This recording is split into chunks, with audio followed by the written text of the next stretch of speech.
ଝରୁଛି କଣ ହେଇଛି ତାଙ୍କର? ଚାଷ ସପ୍ତ ପିଟିଥିଲା ନବା କଥା ଯେ କିନ୍ତୁ ଆରେ କିନ୍ତୁ କଣ ତମ ମୁଣ୍ଡ ଖରାପ ହେଇଯାଇଛି ନା କଣ? ଆରେ ଲୋକଟାର ଆକ୍ସିଡେଣ୍ଟ ହେଇଛି କେତେ ନଥିଲେ ପଡ଼ିଲେ କି ତମେ ତାକୁ ମେଡିକାଲ ନ ନେଇ ଆଉ ତମେ ତାକୁ ମୋ ଘରେ କଣ ଆଣି ପକେଇଲେଣି ଆଉ ତାକୁ ମେଡିକାଲ ନିଅ ଆମ୍ବୁଲାନ୍ସକୁ ଫୋନ କର। ନା ନା ନା ଲୋକଟା ମରିଯିବ ଯେ ଅରିନି ସିଏ ଅରି ଯାଇଥିଲେ ତ ଟେନସନ୍ ଯାଇଥାନ୍ତା।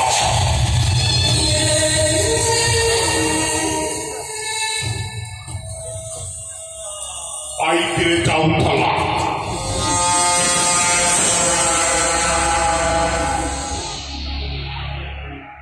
ଚାଷ ସାତ ନେଲି ପିଟି ଦେଲେ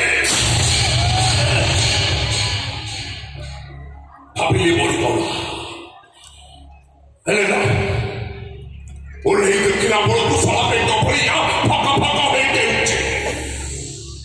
ଚାରିଆଡୁ ଲୋକ ଘେରି ଆସିଲେ ମୁଣ୍ଡ କାଳ କଲାନି କାନ୍ଧରେ ପକେଇଲି ପଳେଇ ଆସିଲି। ମତେ ଲାଗୁଛି ଲୋକଟା ପାଗଳ। ତମେ ଗୋଟେ କାମ କର, ମୋ କଥା ମାନି ତମେ ପୋଲିସକୁ ଖବର ଦିଅ। ଏଇଠି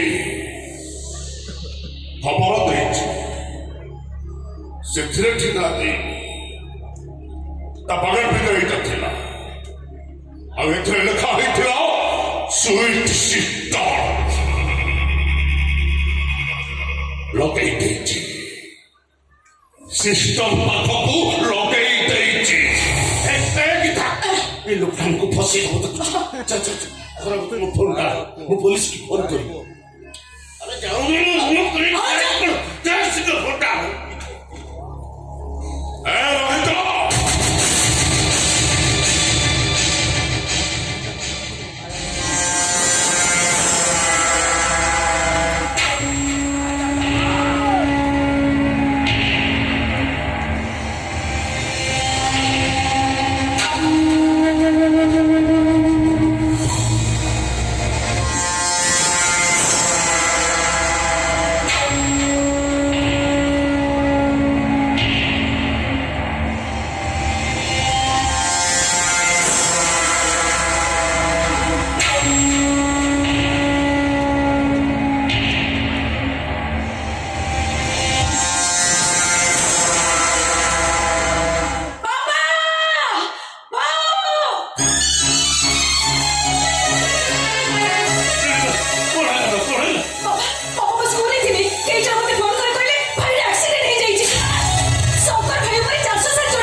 বাবু কি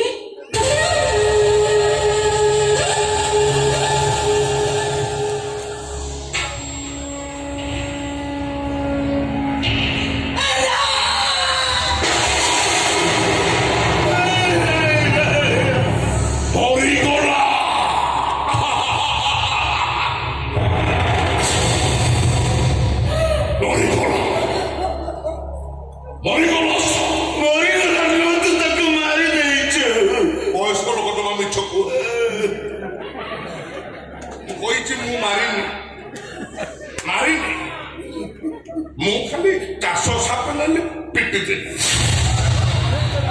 ବଞ୍ଚିଥିଲା ମେଡିକାଲ ନେଇଥିଲି।